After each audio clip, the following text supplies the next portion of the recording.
Одоо бүгдээрээ булангийн үснэгтийнхаа мэдээллүүд рүү анхаарлаа хандуулъя. Та булангийн үснэгтийн мэдээллийн бүтцийг өөрийн шаардлагад нийцүүлж өөрчлөх боломжтой. Жишээ нь нэг төсөл дээр 2 ба түүнээс дээш архитектор, инженер ажиллавал гүйцэтгсэн дээр үндсэн архитектор, инженерийнхаа нэрийг бичээд зөвхөн шаардлагатай хуудаснууд дээр туслах архитекторынхаа нэрийг бичихийн тулд instance properties-ийн drawn by ашиглах гэсэн параметрийг шатласнаар Revit-ийн үндсэн drawn by параметрын тусламжтай тухайн хуудсыг хариуцсан архитекторын нэрийг бичиж болох юм. Энэ нь зөвхөн шаардлагатай хуудаснууд дээр ороод бусад тохиолдолд үндсэн архитектороор явна гэдгийг анхаараарай.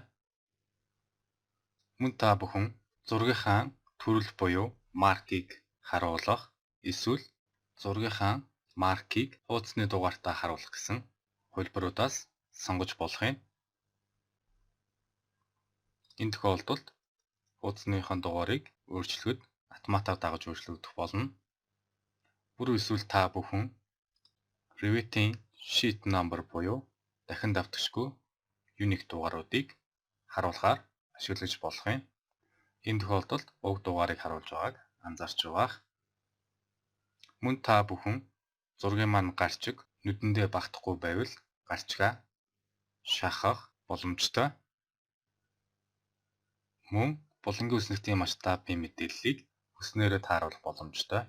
Одоогийн байдлаар автоматар зургийнхаа масштабыг танихаар тааруулагдсан байна. Өөрөөр хэлбэл би зургийнхаа масштабыг 1:50 болгож өөрчлөхөд дагаж өөрчлөгдөж байгааг анзаарч байгаа.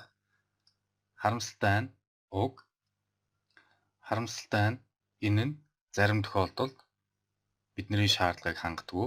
Өөрөөр хэлбэл нэг хуудсан дээр хоёр өөр масштабтай зураг байршуулсан тохиолдолд as indicated буюу тодорхойлолтоор болж өөрчлөгддөг байгаа.